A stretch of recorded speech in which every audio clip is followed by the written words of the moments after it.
Mesdames, Mesdemoiselles, Messieurs, bonsoir. Merci de me recevoir chez vous. C'est l'heure de votre journal sur KMT, LCL, FM+, et OM5 TV sur les réseaux Free, Orange, Numérique Câble et Bouygues en France.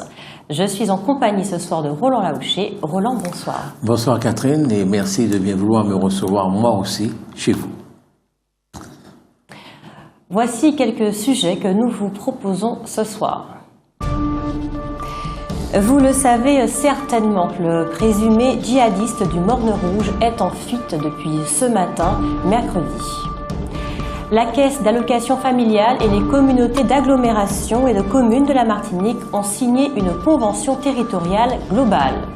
Un autre partenariat a été signé le 20 juillet dernier, cette fois-ci entre la ville de Fort-de-France et la Caisse des dépôts. Le président Alfred Marie-Jeanne a visité aujourd'hui, mercredi, les tout nouveaux centres d'incendie et de secours de Rivière-Salée, du Lamentin et des Trois-Îlets. 150 bacheliers étaient invités à une remise de récompense vendredi à la salle des fêtes du François. Au Brésil, les Jeux de Rio n'ont pas encore commencé que déjà se posent de graves problèmes de logistique.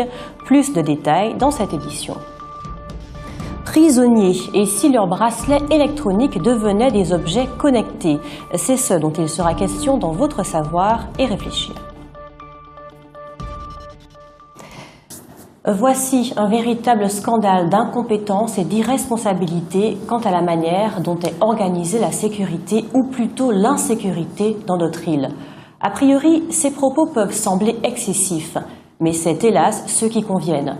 Figurez-vous, en effet, qu'aujourd'hui, mercredi 27 juillet, le ressortissant marocain qui fait l'objet d'un mandat d'arrêt international pour collaboration avec Al-Qaïda, c'est quasiment l'équivalent de Daesh, et qui était assigné à résidence surveillée au Morne Rouge, vient de s'évader. Il était pourtant, paraît-il, gardé en permanence par 6 gendarmes. Il semble que cet homme fiché S ait profité d'une panne d'électricité inopinée ou provoquée. Il est impératif que la gendarmerie élève son degré de recrutement et de compétence, car avec toutes les technologies dernier cri, 6 gendarmes n'ont pas fait l'affaire contre un seul homme. Ingénieur, informaticien, il est vrai. On nous signale qu'un vent de panique souffle actuellement du côté du Morne Rouge. Roland, un commentaire, que pensez-vous de cette évasion? D'abord, selon vous, est-ce qu'un vent de panique souffle seulement sur le Morne Rouge ou sur un périmètre plus vaste? Sur toute la Martinique. Vous avez peur vous-même? Personnellement, j'ai peur. Pour ma famille, pour mes enfants, j'ai peur, j'avoue. Sérieux? Oui. D'accord. Ai-je raison d'avoir peur? Je ne pense pas que vous ayez raison d'avoir peur. Il n'y a pas de raison spéciale d'avoir peur, mais c'est vrai que c'est inquiétant, surtout qu'on voit mal comment cette personne peut s'échapper sans complicité. C'est ça, on ne sait pas, ça veut dire qu'il n'est pas tout seul, quoi. C'est ça qui est peut-être un peu plus inquiétant. Il faut espérer que les gendarmes vont lui mettre la main dessus. Je trouve votre sujet un petit peu sévère, mais je crois que cette sévérité est méritée. C'est inadmissible que tant d'argent ait été dépensé, 6 gendarmes pratiquement à plein temps. Je crois qu'il est là depuis 2 ans à peu près. Donc c'est beaucoup de temps, beaucoup d'argent, et qu'on ne soit pas capable de surveiller un seul homme, c'est quand même très inquiétant. Merci Roland. Ce matin, mercredi, suite à la collision de 2 véhicules au Lamentin, une ambulance transportant un malade s'est retrouvée sur le toit. Heureusement, seuls 2 blessés légers sont à déplorer. La Caisse d'allocation familiale et les communautés d'agglomération et de communes de la Martinique ont signé une convention territoriale globale, un partenariat qui traduit l'engagement des 2 institutions auprès des familles. Un partenariat sur 4 années qui vise à renforcer la cohérence, la coordination et donc l'efficacité des actions menées en direction des habitants du territoire centre. Voilà en quoi consiste la convention territoriale globale passée entre la CAF et la CACEM. Ce document concrétise la volonté des 2 institutions de mutualiser leurs moyens en matière de financement, d'ingénierie ou encore de logistique. Il s'agit donc d'optimiser l'utilisation des ressources sur le territoire. L'objectif est clair, améliorer et développer l'offre existante dans les domaines de l'enfance, de la jeunesse, de la parentalité, du logement, de la santé ou encore de l'insertion professionnelle.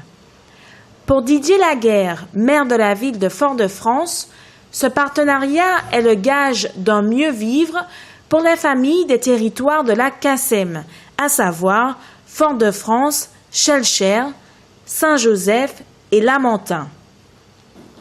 Puis un autre partenariat a été signé le 20 juillet dernier, cette fois-ci entre la ville de Fort-de-France et la Caisse des dépôts. L'objectif de cette convention, soutenir les projets prioritaires du territoire. La Caisse des dépôts s'engage aux côtés de la ville de Fort-de-France. Elle lui apportera son soutien en ingénierie technique et financière. Il s'agit, concrètement, d'accompagner la ville pour le réaménagement de sa dette qui s'élève à 37 millions d'euros.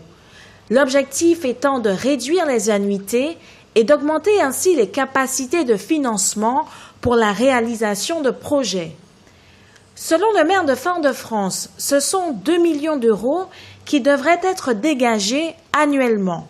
Mais ce partenariat comprend de nombreux autres volets, puisque la Caisse des dépôts apportera son soutien à la ville de Fort-de-France dans des domaines aussi variés que le développement touristique, la transition écologique et énergétique, l'aménagement du territoire et l'offre de logement. Il convient ici de rappeler que la redynamisation du centre-ville constitue une priorité pour Didier Laguerre. Cela suppose la mise en place d'une stratégie de l'habitat, le développement de locaux commerciaux ou l'optimisation de l'offre numérique. Un vaste chantier donc qui bénéficiera du soutien de la Caisse des dépôts. À cet effet, fin 2016, une autre convention entre la ville de Fort-de-France et l'institution sera signée. Il en existe 10 de ce type sur l'ensemble du territoire français. Vous souhaitez réagir, Roland ? Non, pas spécialement.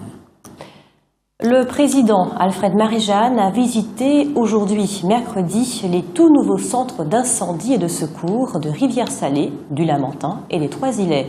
Un chantier qui a coûté près de 10 millions d'euros, cofinancé par l'Union européenne, l'État et les collectivités territoriales qui sont devenues la CTM. On rappelle qu'en début d'année, les pompiers du SDIS avaient manifesté pour dénoncer une situation financière dramatique due aux nombreux impayés des communes. Aujourd'hui, le calme semble revenu, car s'il est vrai que 31% seulement des dettes sont éteintes, toutes les municipalités s'acquittent désormais de leurs cotisations.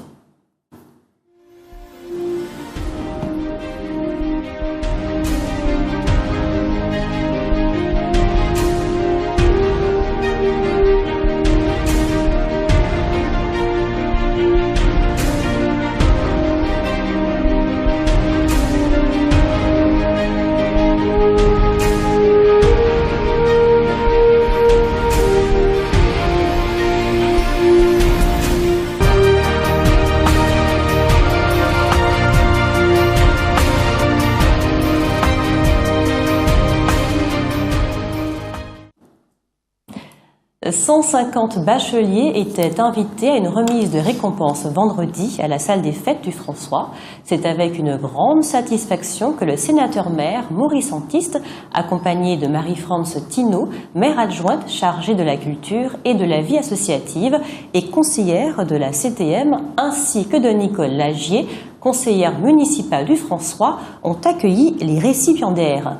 Éric Babot, proviseur adjoint du lycée du François, était également présent. En introduction à la 21e édition de cette cérémonie, et après avoir félicité les nouveaux bacheliers, Maurice Antiste a tenu à leur rappeler le rôle qu'ont joué leurs parents dans leur réussite en les accompagnant au quotidien.